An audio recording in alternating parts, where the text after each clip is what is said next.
I needed to get out for a nighttime walk. I've been simplifying. So if you're feeling that kind of beckoning to simplify for the new year, the timing is different for everyone. Sometimes people want to linger and enjoy the Christmas season for long. There's no right or wrong. It's just whatever works for the rhythm of your life. But if you're sensing kind of a simplification for 2025, simplifying doesn't necessarily mean that you have to, lower your standards or be extremely frugal or live in a poverty mindset. I feel like people sometimes confuse that with living a simple life. You could simplify in an elevated way and live extremely well and intentional if you just think before you shop and also purge before you organize. Purging before you organize the rest of your stuff, anytime you purge or let go, it puts you in a state of gratitude, and it allows you space in your mind and in your home to then see what really matters. And so when you let go of the things that you don't really love, that you just kind of like, or that was just given to you, or that you've been holding on to, or maybe you had for a past season, usually what you're left with is what you really like. And you're like, oh, I really like this sweater. I haven't worn it in a long time. Or I really like this dress. I haven't worn it in a long time.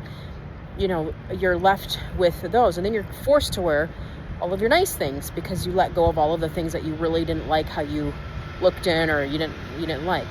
So it becomes kind of like an art to organize, purge, declutter, and simplify. And it takes time because it's a process. Everybody's life's different. Everybody holds on to things for different reasons. So it is a process. January is also a really good month to reflect on the year before and really look and see what worked and what didn't work, and allow yourself to let go of the things that didn't work, or the people that, are no longer beneficial in your life. You're not sharpening them. They're not sharpening you. Don't be afraid to let some of those relationships wither out and go. You don't have to bring them into every season or even bring them into your future. And really take a look at where you're spending your time, because whatever you're doing, you're trading your life for. So if you're spending your time doing something that you hate, or you're spending the majority of your time doing something that's not producing, you might want to take a look at that, because the last thing you want to do is live in regret and look back and say, wow, I had some of these really precious times that I wasted because I was organizing my stuff, or I was shopping and consuming, or I was chasing all of these trends, and I was just in the cycle, and now my kids are older, and where did all the time go? Because the time passes and you're not going to get that time back. So learning to live intentional for 2025 means simplifying in all areas, cutting the fat, pruning.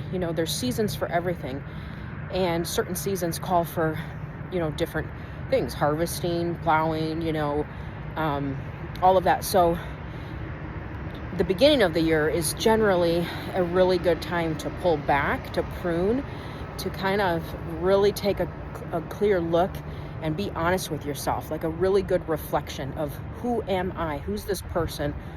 Could I be a better mom? Could I be a better wife?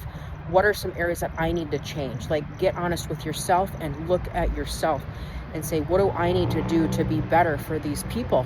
And do I need to let some things go so I can have more time for what matters?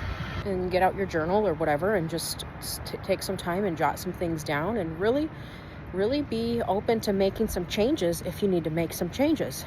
And look at your health. A lot of times we neglect our health because we're so busy in life, and then one day we wake up and we're full of inflammation, and we're overweight, and we don't feel good, and we're tired and lethargic, and our skin looks bad, and everything's like, well, what happened? We neglected that area. So prioritizing and simplifying comes with elevating your standards and what you're willing to tolerate, and what you're willing to trade your time for, and what you're willing to trade yourself for.